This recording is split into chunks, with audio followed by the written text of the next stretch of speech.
My daughter stood up at my own birthday dinner in the house I have owned for 41 years and told a room full of people that I was losing my mind. She said it gently. That was the part that should have warned everyone.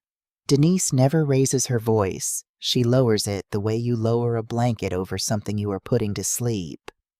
Mama agreed to Sunset Gardens months ago, she told them, patting the back of my hand. She just doesn't remember. That's why. Around the table, the faces changed. My grandson DeAndre looked down at his plate. My son-in-law Terrence looked out the window like the answer was parked somewhere on Halford Street. And I watched 12 people I had cooked for, prayed over, and lent money to decide in one quiet second that I was a problem to be managed. Not one of them asked me if it was true. Here is what my daughter forgot. Before I was the old woman she wanted to file away, I spent 30 years at this same table doing other people's taxes. Every April, every shaky-handed widow and small businessman on this block carried their shoebox of receipts to my kitchen, and I made their numbers behave. A woman who can hold 6 decades of figures in her head does not lose track of where things belong. So I set down my fork. I did not cry. I have buried a husband and a daughter, and I did not cry then, not where people could watch. I stood, and the table went so still you could hear the ice settle in the sweet tea. Denise, I said, you want to know what I remember? I told them the deed number on this house. I told them the day Clarence and I signed for it, March the 9th, 1979, and the $34,000 we paid, and the spring morning 11 years later that we burned the mortgage papers in a coffee can in that backyard while Clarence cried and pretended it was smoke. I told them every grandchild's birthday in order, including the 2 who were not in the room. I named the street my mother was born on in Alabama and the year the county took her land out from under her over $40 in back tax. I never once looked at a paper. Then I looked at my daughter. My mind, I said, is the only thing in this family nobody's managed to take yet. Now everybody get your coats. The party's over. They left. Even Denise slow, watching me the whole way to the door, like I might crack open and prove her right. I closed my own front door behind the last of them, and I stood in the hallway that has smelled like the same lemon oil since before she was born. Then I went to the kitchen where my birthday cake sat untouched under the good light. I cut the first slice myself. I laid it on the plate with the gold rim, my mother's before me, and I sat down at the head of my own table in my own house, and I ate it slow. It was the best cake I had eaten in years. By the time I scraped the last of the frosting off that plate, the fear was gone. Fear is what you feel when you don't know what is coming. And I had a feeling small then, no bigger than a splinter, that I already knew. That a woman does not put on a performance like that in front of witnesses unless she needs the witnesses for something later. I just didn't know yet what it was, but I was going to find out. And then, God as my witness, I was going to do the math. Let me tell you about this house, because to understand what they tried to do, you have to understand what they were reaching for. Clarence and I bought it in 1979 off a man named Sully, who was moving his family out to the suburbs the same year half of Halford Street was being marked on somebody's map as the kind of street a bank wouldn't lend on. $34,000. We did not have $34,000. We had my nursing pay from the county hospital where I worked nights, and Clarence's wages from the electricians local, and a down payment we built one envelope at a time, cash folded into a Maxwell House can on top of the refrigerator until the lid wouldn't sit flat. Clarence wired half the houses on this block back when the men who owned them couldn't get a white contractor to cross the avenue. I did their books. That is the part people forget about a black neighborhood. In those years we ran our own everything because we had to. I learned bookkeeping the way some women learn to bake standing next to somebody older who needed the help, and by the time I was 30, I was the woman you brought your taxes to. April through the middle of the night, my kitchen table covered in other people's lives. A barber's mileage. A church secretary's pension. A young couple's first mortgage interest, the 2 of them holding hands across my table like I was a preacher. I kept those books clean for 30 years, and I never once let a number lie to me. Remember that. It matters later. We paid this house off in 1990. I still have the photograph Clarence in the backyard with the coffee can and a kitchen match. The mortgage burning his face, doing something between a laugh and a sob. 11 years. We owned the ground we stood on free and clear in a country that had spent a couple hundred years making sure people who looked like us never would. That is what a house is for people like me. It is not square footage. It is proof that we were here. My mother never had that proof. She was raised on land her own daddy had bought after slavery, 80 acres in Lowndes County. And the year I turned 6, the county took it. Said the taxes weren't paid. They were paid. My grandfather had the receipts, but the receipts were in his name. And he had died and the land passed to his 8 children with no will, the way black land did, all of them owning a sliver and none of them owning enough to fight. Heirs property, the lawyers call it now. Back then they just called it ours until one morning it wasn't. A white man 2 counties over bought the whole 80 acres at a tax sale for the price of a used truck. My mother told me that story exactly once the night before she died, holding my hand so hard the bones ground together. "Don't you ever let it leave the family without a fight, Judith," she said. "They will take it polite. That's how they take it. Polite. So when I tell you I swore this house would never leave my family, understand that I did not swear it to myself. I swore it to her. Now let me tell you about my children. I had 2 girls. Yolanda was the younger one, and Yolanda was the easy one, which is a thing you are not supposed to say about your children, but the dead earn a little honesty. She had lupus from the time she was 19, and she lived inside a body that was always quietly at war with her, and somehow it made her gentle instead of bitter. She called me every Sunday. She did not need money and never asked for it. The only warning she ever gave me about anything she gave me about her own sister. "Mama," she said once near the end, her voice thin over the phone, "watch Denise around money. I love her, but watch her." I told her she was being dramatic. I told her sisters were sisters. I have replayed that phone call more times than I can count, and every time I want to reach back through it and shake myself. But I don't want you to know Yolanda only as a warning because she was so much more than the thing she turned out to be right about. Let me give her to you whole just for a minute the way I keep her.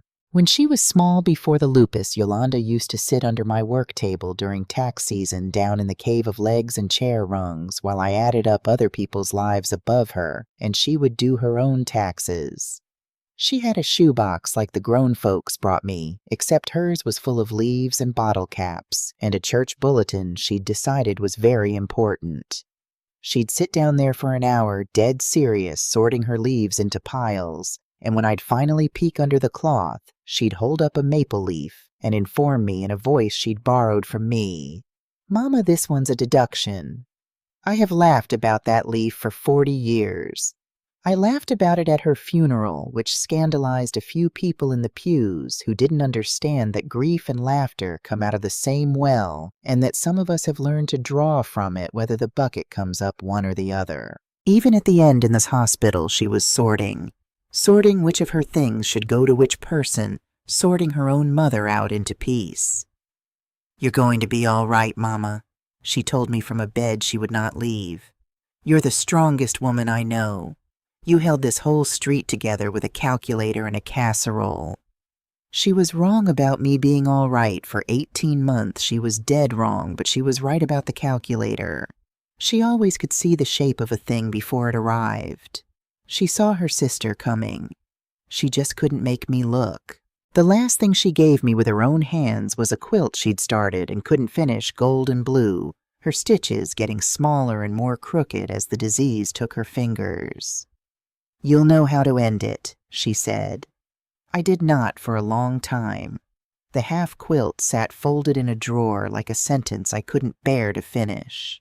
Denise is my firstborn, and Denise has spent 51 years certain that she was the one I loved less. It is not true.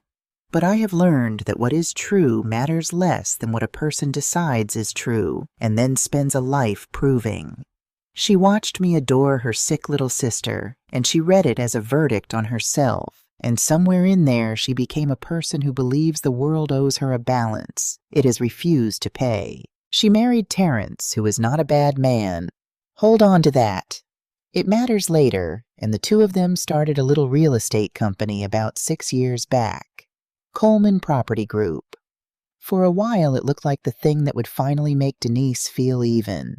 Then the market turned, and a development they had sunk everything into went sideways.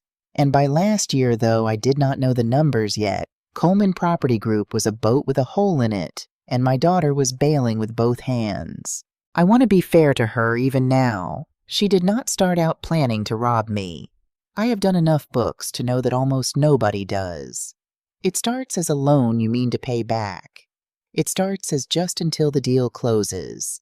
It starts the way every clean set of books I ever fixed had started going crooked. One small lie told to a spreadsheet, and then the spreadsheet needs the next lie to keep the first one standing. Here is where I made my mistake, and I will own it, because a woman who blames everyone but herself is just another kind of liar. 18 months ago, Yolanda died. I am not going to describe what that did to me. There are no words I'm willing to spend on it. I will only tell you that for the better part of a year afterward, I was not a sharp woman. I was barely a woman at all. I stopped opening mail. I stopped balancing anything. The kitchen table where I had kept this whole neighborhood's accounts honest for 3 decades sat covered in unopened envelopes, and I could not make myself touch them. And Denise's gentle, lowered voice, Denise said, "Mama let me handle the paperwork for a while. You shouldn't have to think about any of this right now." So I let her. Grief makes you hand things over. That is not weakness. That is what grief is for. Almost it makes you trust somebody to carry you when you cannot carry yourself. I gave my firstborn daughter the keys to my paper life, and I told myself it was love, and for her, it may even have started that way. She changed the address on my bank statements to a P.O. box she said was easier. She set up online access so you don't have to worry about logging in. She brought me one document the spring after the funeral, a thick stapled thing she said was, "Just a power of attorney, Mama, in case you ever get sick so I can sign for you instead of us having to go to court." I was so tired. I signed it at this table without my reading glasses on. I did not make a copy. I who had told 100 clients never sign what you have not read, I signed it blind because I was a mother who had just buried a daughter, and I could not bear to read one more piece of paper. That is the door I left open. I told myself that whole long gray year that everything was arranged and safe. My name on the deed, my pension, my savings. 41 years of 2 people's lives, all of it where it belonged.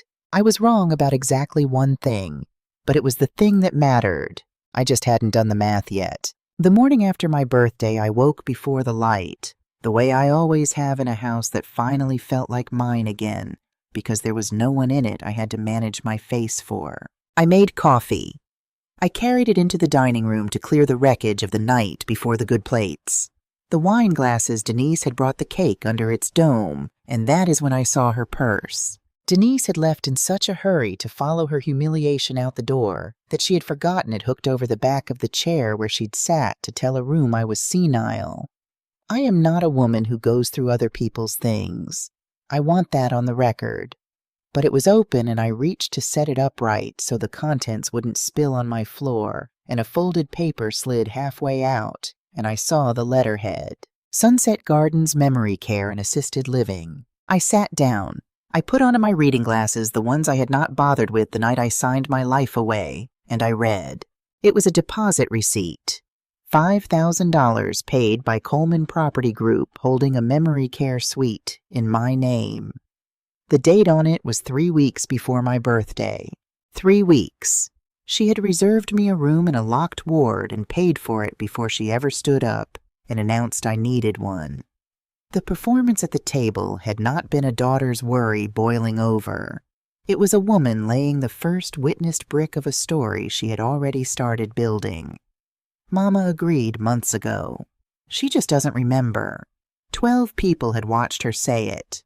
12 people who could one day sign a statement that they had seen my own daughter sad and patient, caring for a mother who had lost the thread.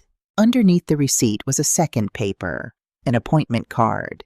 A geriatric cognitive evaluation with a Dr. Okafor scheduled for the following week made the card said by Denise Coleman, authorized representative. I sat with those two papers in my lap for a long time while the coffee went cold, and I felt something I had not felt since the night Clarence's heart stopped.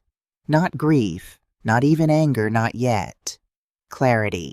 The cold, clean clarity of a number that finally lines up after weeks of refusing to. She was not trying to put me in a home because she thought I was sick. She was trying to prove I was sick. Because a daughter cannot sell her mother's house out from under her. But a daughter who has been made her mother's legal guardian can sell anything she likes and call it caretaking and have the paperwork to back her. She needed a doctor to write one word incapacitated, and the house, the pension, the proof that we were ever here. All of it would fall into her hands, soft as a peach off a branch. I want to tell you that I cried then. I didn't. I went and got the unopened mail. 18 months of it in a grocery bag in the hall closet where I had hidden it from myself. I sat at my old table, my work table, and I sorted it the way I had sorted 10,000 clients' shoeboxes by hand, by date, by sender, and I began to read my own life the way I would read a stranger's looking for the place. The numbers stopped telling the truth. It did not take long. I have a feel for it. 30 years and your hands just know. The bank statements were the ones Denise had been forwarding to her P.O. box, which meant the only reason these had reached me was that they predated her little arrangement the months right after Yolanda died before she'd changed the address.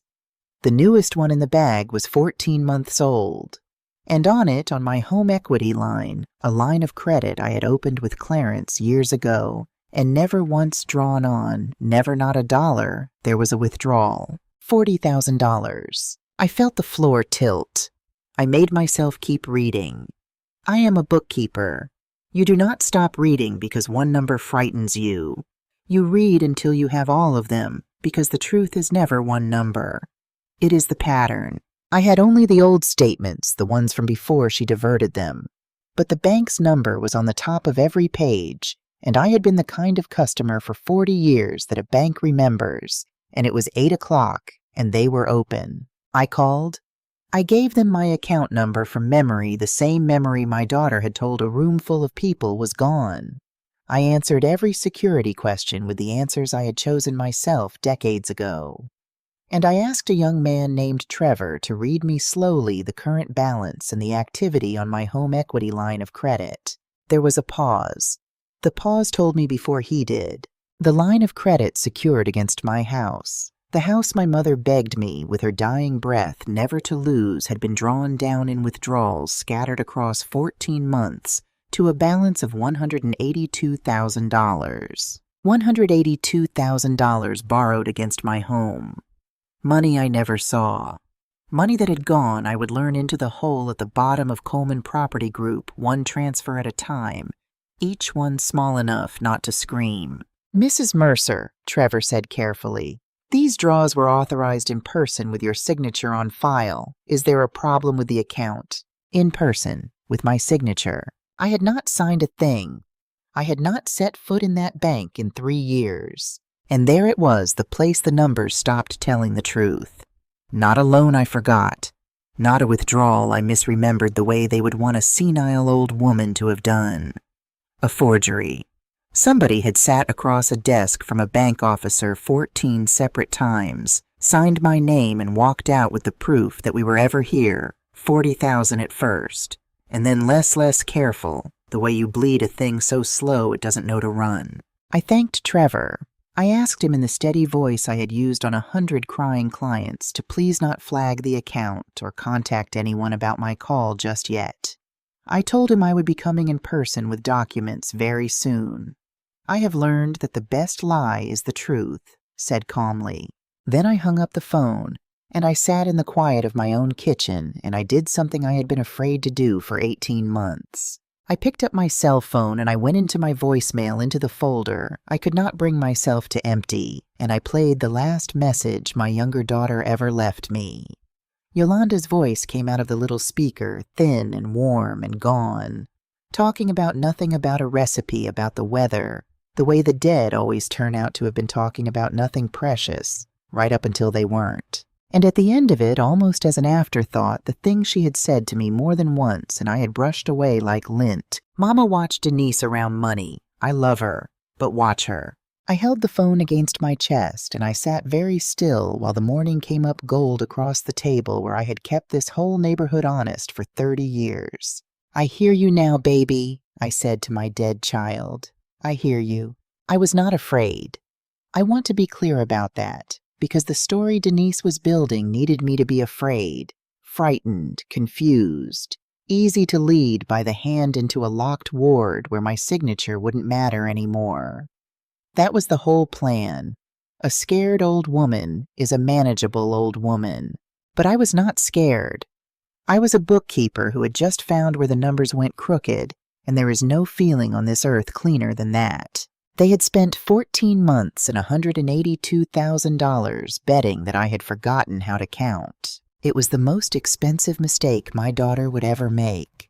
And she had no idea, sitting somewhere across town, wondering where she'd left her purse, that her mother was already at the kitchen table with a fresh legal pad writing in the clean, small hand I'd used on 1,000 honest returns, a single word at the top of the page. Discovery. Then under it, the second word. The one that was going to take a great deal longer and cost them everything they thought they had already won. Proof. People think the opposite of grief is happiness. It isn't. The opposite of grief is work, the clean, narrow kind that fits inside the next hour and asks nothing of your heart. For 18 months I had been drowning because I had given my grief no work to do. The morning I found that purse, the work came back, and with it came a version of myself I had buried next to my husband. I did not call Denise. I did not call a single soul to tell them what I had found. The first lesson of every crooked set of books I ever fixed is this. The people running money out the back door must never learn you were standing at the front.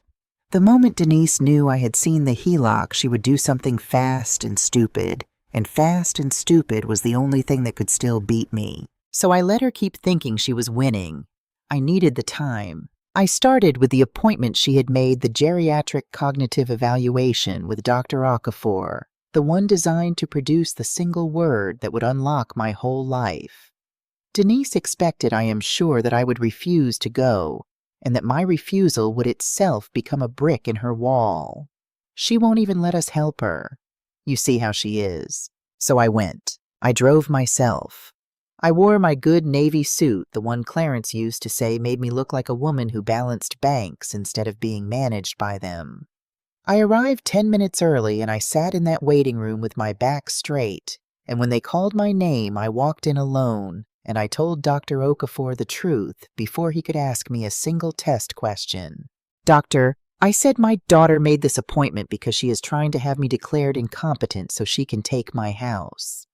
I would like to do every test you have, the hard ones, and I would like a complete written report, signed and dated, sent to me directly, not to my daughter, not to a P.O. box, to my hand. Today is the most important day of my life, and I intend to be on the record for it. He was a young man, Dr. Okafor careful behind his glasses, and I watched something shift in his face. The recognition, I think, of a thing he had seen before and hadn't had the standing to stop. He gave me the tests. All of them. The clock drawing, the word lists, the count backward from 100 by 7s that I finished before he had his pen ready. The long-delayed recall that I aced, because I am a woman who has held other people's whole financial histories in her head since before this child was born. When it was done, he set down his clipboard and he looked at me for a moment and he said quietly, "Mrs. Mercer, your cognition is entirely intact. There is no impairment here of any kind. I will put that in writing exactly as you asked." The weapon Denise had built to bury me, I walked out of that office carrying as a shield. That is the whole secret if you ever find yourself where I was. They will always hand you the very thing they mean to hurt you with. You only have to be calm enough to turn it around. The report came in 2 days. I made 4 copies. I put one in a fireproof box, one in my safe deposit, and one in the mail to the only person I trusted to keep it, which I will come to. The last I carried in my purse, folded like a pistol a woman keeps for the walk home. The lawyer's office smelled like lemon polish and old paper, the same as Mr. Abrams' office had smelled 40 years ago when Clarence and I drew up our first wills. But Mr. Abrams was long retired, and the woman behind the desk was named Patricia Daniels, and she was maybe 50 sharp-eyed with reading glasses pushed up into gray-threaded locks, and a way of going still when she listened that told me she was actually listening. I had brought a folder. Of course I had brought a folder. I am a bookkeeper. My love language is documentation. I laid it out for her the way I would lay out a client's audit. The Sunset Gardens deposit dated 3 weeks before the birthday. The cognitive evaluation Denise had ordered, and beside it, Dr. Okafor's report saying my mind was sound. The bank statements. The HELOC drawn to $182,000 across 14 months in person with my signature, a signature I had not put on anything, and the power of attorney. The thick, stapled document I had signed blind at my own table the spring after I buried my child. Patricia Daniels read it all without saying a word, which I respected. Then she went back to the power of attorney and read it a second time slower, and I watched her mouth tighten. "Mrs. Mercer," she said, "do you understand what kind of power of attorney this is? My daughter told me it was so she could sign for me if I ever got sick." That's close to true, which is what makes it clever. She turned the document and slid it across to me, her finger under a paragraph I had never read. This is what's called a springing power of attorney. It does not give your daughter any authority right now. It only springs into effect, becomes usable if and when 2 licensed physicians examine you and certify in writing that you are incapacitated. She looked up. As of this moment, your daughter has no legal power over your affairs whatsoever. None. This piece of paper is a loaded gun with no bullet in it. The bullet is a doctor's signature. I sat with that. And then the whole shape of it came clear to me at once, the way a column of figures suddenly adds. "That's why," I said slowly, "that's why she needed the evaluation. That's why she paid for the room before she ever said a word at my party. She doesn't have the power yet. She's been spending money she has no right to spend, and she needs a doctor to say I'm incompetent so that all of it, the loan, the home, the moving me into a locked ward, becomes legal after the fact." "That's my read," Daniels said. She got ahead of her own paperwork. People do when they're desperate, and she's clearly desperate. She tapped the bank statements. "Now, let's talk about this, because this is where it stops being a sad family matter and becomes something with teeth. This is the part I had felt in my chest but needed a lawyer to say out loud. You did not sign for these draws, she said. You weren't present. You can prove you weren't. You haven't entered that branch in years, and a forensic look at the signature cards will show it. Mrs. Mercer, that means 2 things, and I want you to hear both of them clearly." She held up one finger. "First, you are very likely not liable for this debt. A loan secured by forgery is not your loan. The bank will fight it, but the law is on your side, and $182,000 is not going to come out of your estate." She held up the second finger. "And second, forging a signature to draw money from a federally insured bank is not a family disagreement. It is bank fraud. It is a felony. Whoever sat in that chair and signed your name committed a crime 14 separate times." The room was very quiet. Somewhere down the hall a phone rang and rang. "My daughter," I said. "I didn't say that. I said whoever signed." Daniels took her glasses off and her voice gentled, and I understood she had done this before, sat across from a parent and watched them do the arithmetic on their own child. "But you already know. And what I need you to understand, Mrs. Mercer, is that you are not the powerless one in this room. You walked in here thinking you were the victim of a scheme. You are not. You are the holder of a felony. Right now, today, you could pick up that phone and your daughter could be arrested. The power in this matter belongs entirely to you. I want to tell you that I felt triumphant. I didn't. I felt the floor of the world drop away the way it does when you find out the size of a thing you'd only seen the edge of. My firstborn child had sat in a bank 14 times and signed her dead grandmother's land away one forgery at a time. I had carried that child in this body. I had taught her to write the very name she had learned to forge. But I am a bookkeeper, and the books do not care how you feel about them. The books only care whether they balance. I don't want my daughter arrested, I heard myself say. Daniels nodded slowly like she'd expected it. Then we don't lead with that. But Mrs. Mercer, you keep it.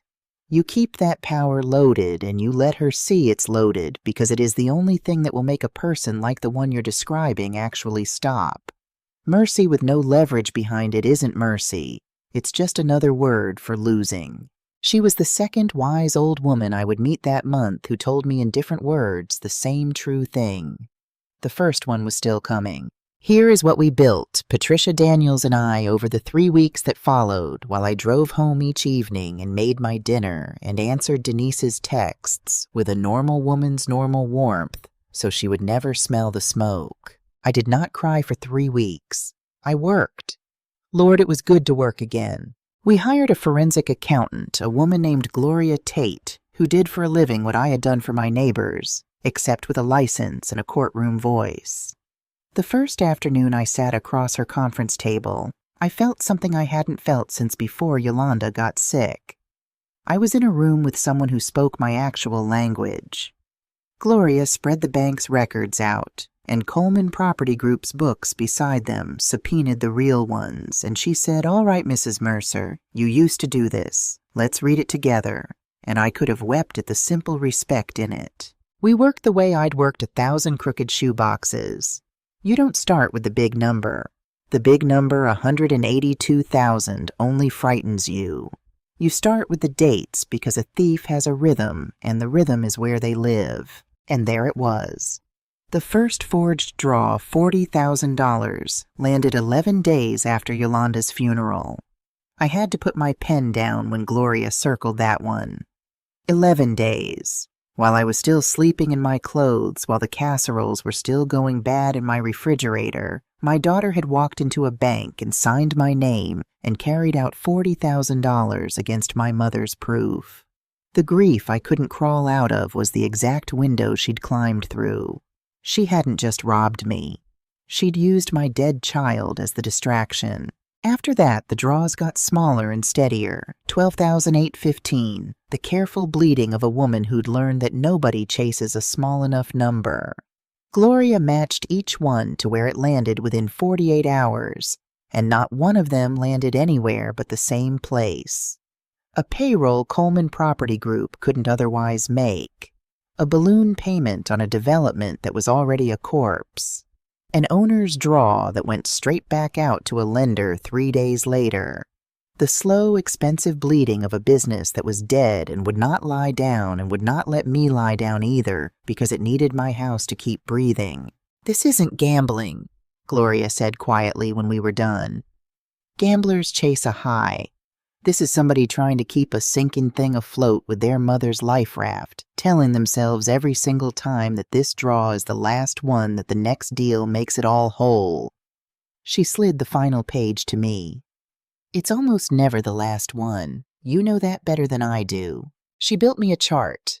14 arrows all pointing into the same hole, dates running down the side like a heartbeat that should have stopped a year ago.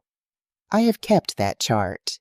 It is the saddest accurate thing I own and the most useful, and I have never decided which of those two facts I hate more. We drafted a new will, and around it we built an irrevocable trust. I want to explain this part plainly because it is the move that wins, and somebody reading this may someday need it. A will only speaks after you die, and it can be contested, and it does nothing to protect you while you are alive and breathing and being circled. A trust is different. We took the house, my mother's proof, Clarence's burned mortgage, all of it, and the pension and the savings, and we placed them inside a trust. I would keep using all of it, living in my home, spending my money for the rest of my days. But the ownership would belong to the trust, And the trust named its beneficiary, the one who would inherit free and clear, with no probate and no contest and no daughter's hand able to reach inside it. Not Denise, Imani, Yolanda's girl, 22 years old, watchful and gentle the way her mother had been the only grandchild who had ever asked me what I wanted instead of telling me what I needed. The successor trustee, the neutral party who would steer it if I could not, would be Patricia Daniels herself, not a soul with my blood in their veins, because I had finally expensively learned what blood was worth when there was money on the table. And here Daniels gave me the warning that turned the next 3 weeks into a race. Understand the danger of the clock, she said. Right now you have full authority over yourself, so you can sign all of this into being. But the instant your daughter files for an emergency guardianship and a desperate person eventually will a judge can issue a temporary order in days. If that happens before our trust is fully executed and the house is retitled, you could be frozen, stripped of the legal right to sign anything at all. We could be standing here with the perfect plan and no hand left that the court will let you use to sign it. Then how do I win, I said, if she files first? You don't win the trust race necessarily, Daniels said. You win the capacity fight. Everything turns on one question a judge will ask. Is this woman competent to run her own life? If we walk in and prove with Okafor's report with you sitting there sharp as a tack that you are entirely sound, then there is no ground for any guardianship. The springing POA never springs, and then we finish the trust at our leisure. So our real work isn't speed, it's proof. We build the wall of proof so high that no judge on earth would put you under guardianship, and then the clock can't hurt us. She paused. But Mrs. Mercer, keep your good Navy suit pressed, because if she files, you and I are going to court, and you are going to have to be the most clearly competent woman that judge has ever seen. The last thing I did that first week before any of it could spring was the hardest. I filed a report with Adult Protective Services, a formal complaint of financial exploitation of an elder. I sat in my car in the parking lot for 20 minutes before I went in because filing it made it real in a way even the lawyer's office hadn't. I was reporting my own child to the state, but Daniels had taught me by then, mercy with no leverage is just losing. I went in, I filed, I made it official and dated and impossible to wave away later as an old woman's confusion. Then I drove home through the neighborhood Clarence had wired house by house past the houses where I'd kept the books, and I made myself a small dinner, and I ate it at the head of my own table on the plate with the gold rim. I was not out for revenge. I need you to believe that because it is the truest thing I know about that season of my life.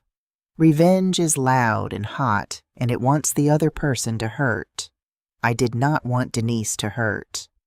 I was a bookkeeper finding where the numbers went crooked, and a bookkeeper does not get angry at the numbers. She just makes them tell the truth. For 3 weeks it held. I answered Denise's texts. I let her bring me a casserole I scraped quietly into the church donation freezer down the block, because I was not going to eat anything from that woman's kitchen, but I was also not going to let good food rot. My mother raised me better than either of those people had turned out. I went to my appointments with Daniels by the back roads. I kept my face the way I'd kept it across 30 years of clients who lied to me about their deductions, pleasant patient, and reading every word they didn't say. But you cannot stalk a person who used to keep your books and not eventually feel watched. Denise was not stupid. Cruel and desperate, but never stupid. That was the whole danger of her. And somewhere in that 3rd week, she began to sense the floor shifting under her own feet. It was small things. The bank had a note on the account now from my call, and a teller must have said something. Patricia Daniels' name appeared on a records request that crossed some desk Denise had access to. My sudden, gentle, untroubled cooperation, a mother who had publicly humiliated her 3 weeks ago and was now answering texts with little smiling faces, must have started at last to smell wrong. I know now from the timeline Gloria reconstructed later the exact day Denise panicked. It was a Tuesday. She had gone to the bank to draw against the HELOC again to bleed it a 15th time, the company being the bottomless thing it was, and the draw was declined. Account under review. And in that moment my daughter understood that her mother was not soft and not senile and not asleep, that her mother was the one woman alive who could read what she'd done as easily as reading a clock. So she did the fast, stupid, desperate thing, the only move she had left. She filed for emergency guardianship. I learned it on a Thursday evening from a process server, a tired young man who apologized as he handed me the envelope, which I have always thought was a kind thing in a person whose whole job is to ruin your day. I opened it, standing in my doorway in the last of the light. Petition for emergency appointment of guardian and conservator. My daughter Denise Coleman petitioner. The respondent, the alleged incapacitated person, the problem to be managed, the thing to be put to sleep under a lowered blanket was me. She had attached the springing power of attorney, and she had attached a letter on a doctor's letterhead asserting that I showed signs of cognitive decline consistent with the early stages of dementia, and was a danger to my own financial well-being. Not Dr. Okafor, she could never have gotten that letter, which was the whole reason she'd needed the appointment in the first place. This was some other doctor, a name I didn't know, the kind of signature that can be obtained by a desperate woman who knows where to look. And there was a hearing date, 9 days. In 9 days, a judge would decide whether I was a competent woman or a senile one. And Daniels's warning rang in my ears. If the judge granted even a temporary emergency order while the matter was sorted out, I could be frozen that very afternoon, stripped of the right to sign my own name. The trust still wasn't fully executed. The house wasn't retitled yet. If I lost, or even if I half lost for 30 days while it all got sorted, Denise would have legal authority over me at the precise moment she most needed it. And a woman under guardianship cannot fire her guardian, cannot move her. Money cannot do anything but be moved like furniture into a room in Sunset Gardens with a deposit already paid. I want to tell you about that night because it is the one I am least proud of, and a story that only shows you a woman's strength is a lie. I sat at my kitchen table with the petition in front of me, and for the first time since I'd found that purse, the clarity left me. The numbers wouldn't line up. They scattered. I thought she found a doctor. She found a doctor who'll say I'm gone. And what is one old black woman's word in a courtroom against her own daughter's tears and a physician's signature? I had spent a life watching the polite machinery of this country decide that people like my mother were not the owners of their own lives. They will take it polite. That's how they take it. I made myself a cup of tea the way you do for something to hold. And my hand, my steady, careful bookkeeper's hand that had signed 10,000 honest returns, my hand shook. The cup rattled against the saucer. Just the tremor of a 67-year-old woman holding a hot thing at the end of a terrible day. Nothing more. But I looked at it and I thought that little shake. In that courtroom in front of that judge, they will hold up my own trembling hand as evidence. They will turn my age itself into the proof. The body betrays you, and they call it a verdict. And I was afraid. There it is. The whole plan, the lawyer and the forensic accountant and the trust, and in the dark of that Thursday night, I sat alone in my kitchen and was simply plainly afraid that I was going to lose, and that the last thing I'd ever own, my own mind, my own name, would be signed away by a stranger in a robe to the daughter who'd forged me 14 times. I did not sleep. I sat up with Yolanda's voicemail in my shaking hands in the dark. And then the way it does, the morning came. And with the morning came 2 knocks on my door, one after the other, that I did not expect. And that changed everything. The first was Imani. My granddaughter came before her shift at the library, still in her coat, her face the particular gray of a young person who has been carrying something too heavy for too long. She sat at my table, and she put her phone down between us like it weighed 40 pounds. "Grandma," she said, "I have to show you something, and I should have shown you 3 weeks ago, and I've hated myself every day that I didn't." She had been filming at my birthday. Half the young people film everything now. It is how they hold the slippery hours still. She'd had her phone propped against the centerpiece, recording the table for a little family video she meant to make me as a gift. And so the camera had been running steady and unblinking when Denise stood up. She played it for me. And there it was in clear sound and light, my daughter lowering her voice over the table, saying Mama agreed to Sunset Gardens months ago, she just doesn't remember, that's why. And there I was, 3 feet away, reciting the deed number to a house in front of a room full of witnesses, sharp as a struck bell. The whole lie and the whole disproof of it captured in 90 unbroken seconds, time-stamped, unedited. "It's everything, isn't it?" Imani whispered. "It proves you knew exactly what was happening. It proves you're—" She couldn't finish. "It proves I am competent," I said on the very night she told the world I wasn't. I took her hand. "Baby, why did you wait?" She started to cry then the way you cry when you've been holding it underwater. "Because she's still my aunt. Because I thought if I gave it to you, it would be like picking a war. And I kept telling myself it wasn't my place. I thought about Miss Pearl then, who I'll tell you about in a moment, and the thing she'd said to me on a bench outside the lawyer's office. And I said it back to my granddaughter as best I could. It was never your place to start a war, sweetheart, I said, but it was always your place to tell the truth. Those are different things. You can love a person and still refuse to let your silence be the thing that buries somebody else. The second knock came an hour after she'd gone, and it was the one I never in this life expected. Terrence, my son-in-law. Denise's husband, who in 20 years had said maybe 200 words to me directly, most of them about parking. He stood on my porch holding a banker's box, and he would not look at me, and his hands were shaking worse than mine had the night before. "Judith," he said, I can't do it anymore." I let him in. I have learned that you let in the ones who come to confess, because confession is the sound of a person choosing finally the harder right. Inside the box was Coleman Property Group. All of it the real books, not the ones they'd hand a court. Every transfer. Every place the $182,000 had gone matching Gloria Tate's chart arrow for arrow, but in their own hand dated undeniable. And on top a single document unsigned with a blank line where Denise had needed his name. "She needed me to sign this," he said. "Last week. It would have made me part of the guardianship petition. Made it look like the whole family agreed you were gone. I wouldn't do it. That's why she rushed. That's why she filed before she was ready with that bought doctor's letter. Because I wouldn't put my name on saying you were crazy when I have sat at your table and watched you do my taxes in your head." He finally looked at me, and his eyes were wet and ashamed, and underneath relieved in the terrible way of a man setting down a thing he should never have carried.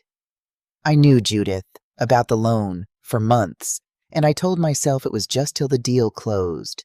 I told myself 100 lies, and they were all the same lie." He pushed the box an inch toward me. "I'm probably going to lose everything for bringing you this. I don't care anymore. I'd rather lose everything clean than keep $1 more dirty." I looked at this man, this weak, decent breaking man who had finally chosen the harder right 3 weeks too late and just barely in time. "Terrence," I said. "Sit down. I'll make coffee. You've done the bravest thing anybody in this family has done in 2 years, and you're going to need to be steady for what comes next. I told you there was a wise old woman before Daniels, and I want to give her to you now, because she belongs in the middle of this, in the lowest part where the strength I'd lost came walking back up the stairs to find me. Her name was Miss Pearl 83, who lived in the building where Daniels kept her office, and who had appointed herself, it seemed, the unofficial greeter of everyone who came in looking gutted. I'd met her on the bench outside on my worst afternoon the day I'd filed the elder abuse report on my own child, and I'd sat down beside her hollowed out, and she'd looked at me sideways like a shopkeeper sizing up a delivery. "You don't have to tell me," she'd said. "I can read it. Somebody you love is robbing you, and you're trying to decide whether stopping them makes you the bad one." I had laughed because what else do you do? Something like that. And Miss Pearl had patted my knee with a hand papery and warm, and said the thing I would carry into the courtroom and out the other side of my whole life. "Baby, you can forgive a person and still take your name off their crimes. Those two things were never the same. The Lord forgives, and the Lord still keeps a book. She'd smiled, gold tooth and all. You think mercy means letting them keep the keys. Mercy means you don't burn the house down with them in it. It does not mean you hand them the deed. There was one more visitor in those last days before the hearing, and he was the youngest, and in some ways he undid me most of all. DeAndre. Denise's boy, 16, all elbows, and a voice still deciding what register it lived in. He came on his bicycle after dark, which meant he'd lied to his mother about where he was, and he stood on my porch the way Terrence had, unable to look at me, except a child's version of it, scared instead of ashamed. "Grandma," he said, "is it true what Mom's saying that something's wrong with your head?" I brought him inside and I made him a plate because that is what I do. It is the only sermon I know how to preach. I watched him eat the way 16-year-old boys eat, like the food might be taken back, and when he slowed down, I said, "Look at me, DeAndre. Do I seem like something's wrong with my head?" "No, ma'am." Barely a whisper. "That's why I'm scared." He pushed a green bean around the plate. "Because if it's not true, then she's—" He couldn't make the word. I didn't make him. "What did you come here to ask me?" I said. "Ask it plain. You're old enough." He looked up, and his eyes were his mother's eyes from before she'd gone hard, and he said the thing that the whole war had been about underneath all the paper. "Are we still going to be family after? However this ends? Are we still—" His voice cracked the boy and the man fighting over it.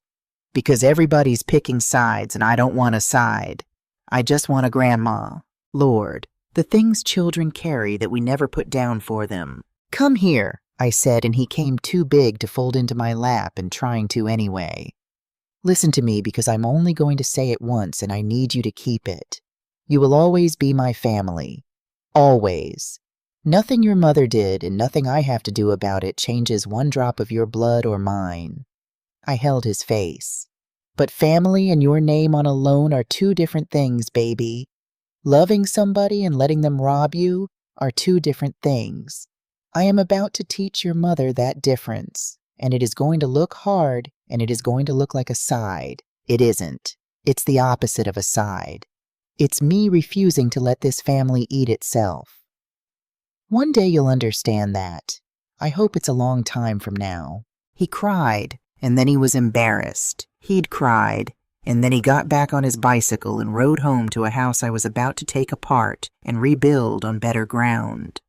I stood on the porch until his taillight turned the corner, and I thought that one might be the one who breaks the pattern. Yolanda had been able to see the shape of a thing before it arrived. Maybe she'd left a little of that sight in the family after all. That was the sentence I fell asleep on the night before the hearing after Imani's video and Terrence's box had turned my scattered numbers back into a column that added. I had a competent woman's mind on film. I had the money traced in the thief's own hand. I had a husband turned witness and a granddaughter's truth and a doctor's report and a lawyer with her own name on the trust. I had everything but the last card. And I did not yet know that the last card, the one that would turn a sad family lawsuit into a thing with handcuffs in it, was hiding inside the very document Denise had so confidently attached to her own petition. The springing power of attorney. The loaded gun she thought had her finger on the trigger. She had no idea whose name was really forged on it. The day before the hearing, Patricia Daniels called a settlement conference in her office. It is a thing lawyers do one last chance to end a war in a room instead of in front of a judge. Denise agreed to come, and I understood why she agreed. She thought she was coming to watch me surrender. She thought I'd called her there to beg. She walked in like she owned the building. My daughter has always known how to walk into a room as though the room owed her rent. She had Terrence beside her. She did not yet know what Terrence had carried to my porch, and he kept his eyes on the carpet, and I felt sorry for him, the way you feel sorry for a man waiting for a wave he knows is already over him. She sat down across the polished table from me, folded her hands, and arranged her face into something tender and grieving. "Mama," she said in the lowered voice, "I don't want to do this tomorrow. I don't want to put you through a courtroom. If you'll just agree to let me help you, we can make all of this go away. And there it was even now, even here, the blanket coming down soft over the thing she meant to put to sleep. I did not raise my voice. I have buried a husband and a daughter, and I was not going to give this child the gift of my noise. I opened my folder. I laid down Dr. Okafor's report first turned so she could read it. My cognition is entirely intact, I said. Signed and dated by the doctor you chose. The very appointment you made to prove I was gone proves I'm here. Her face did not move, but her hands did. I laid down the photograph of Gloria Tate's chart. 14 arrows. $182,000. I said, drawn against my house with my forged signature, every dollar traced into Coleman Property Group. I have the bank's records, and I have your company's books. I did not look at Terrence. I had promised him I wouldn't, and a woman keeps the promises she makes to the brave. I laid down a still from Imani's video. Me at my own table reciting the deed number while my daughter told a room I'd lost my mind. Denise's tender face was gone now. Underneath it was the one I actually knew. You can't prove I did any of that, she said. A signature's a signature. It's my word against... I'm not finished, I said, and then I laid down the last card. The one even I had not seen coming until Patricia Daniels had spent 3 days chasing it down a paper trail. The power of attorney. The loaded gun Denise had so proudly attached to her own petition for guardianship, the document that was supposed to be the foundation of everything, the one I had signed blind at my own kitchen table the spring after I buried Yolanda. You had this notarized, I said. There's a stamp right here. It certifies that on the 4th of April I personally appeared before a notary public named Sandra Whitfield and signed this in her presence. I tapped the seal. Patricia found Ms. Whitfield. She's a real notary. She's also a frightened woman now because when we showed her this, she signed a sworn affidavit that she has never in her life met me, that her seal was copied, that she never notarized one page of this document. I let that sit in the room. I signed a paper at my own table, Denise, with no glasses on and no notary in sight, because I was a mother who just buried her child and I trusted you. And you took it away, and you forged a public official's seal onto it to make it real. The room was very quiet. Terrence had closed his eyes. That isn't a family disagreement anymore, I said, and now I did look at her full in the face, the child I'd carried in this body. Forging a notary's seal is a felony. Forging my name at a federally insured bank 14 times is 14 more. The power of attorney is void. It never existed in the eyes of the law, which means you have never had one shred of authority over me, which means tomorrow's hearing collapses the moment Patricia stands up. And it means that I am sitting here holding enough evidence to put you in a state prison. I watched it land. I watched my daughter understand finally that she had not been managing a senile old woman. She had been playing chess against the woman who taught this whole neighborhood to count, and she had just heard the word she'd spent 51 years never expecting from me in figures she could not argue with. She started to cry.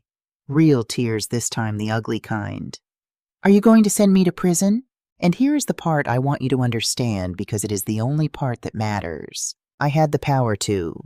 Patricia had laid it out plainly. I could pick up the phone in that office and my daughter would be arrested before the sun went down. Every wrong she had done, me returned to her with interest, the books balanced in blood. I thought about my mother gripping my hand the night before she died.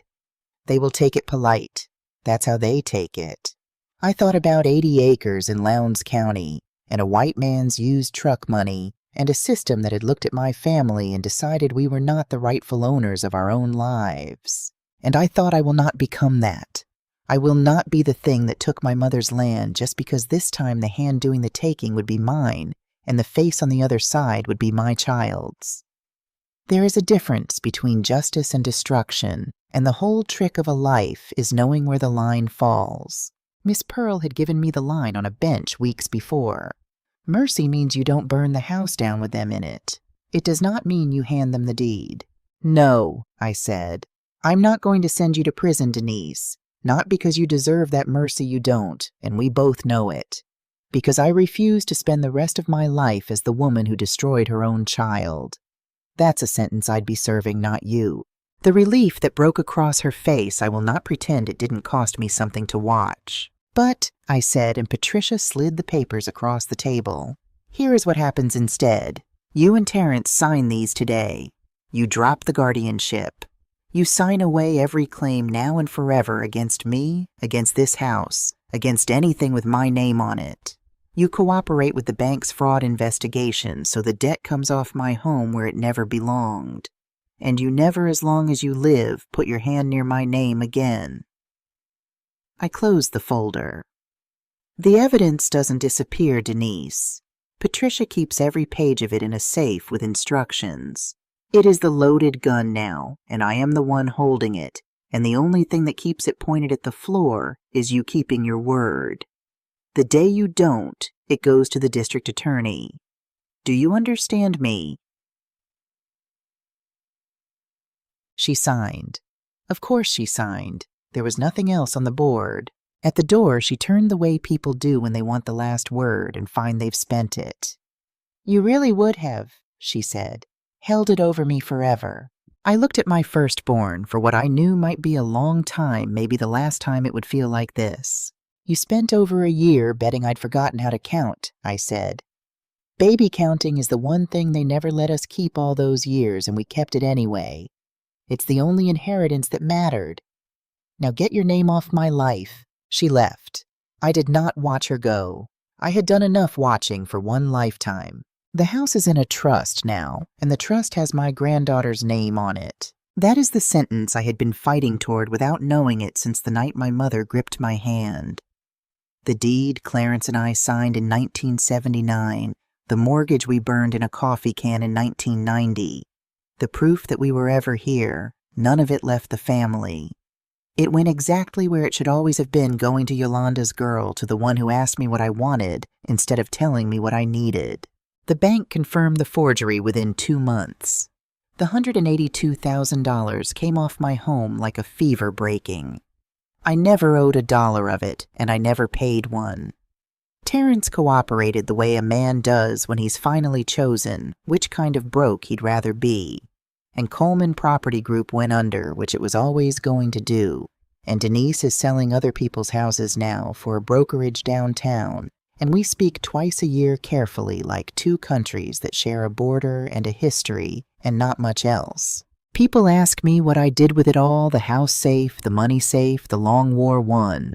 They expect I think that I went somewhere. Sold the house, took the cruise, lived loud at last. I stayed.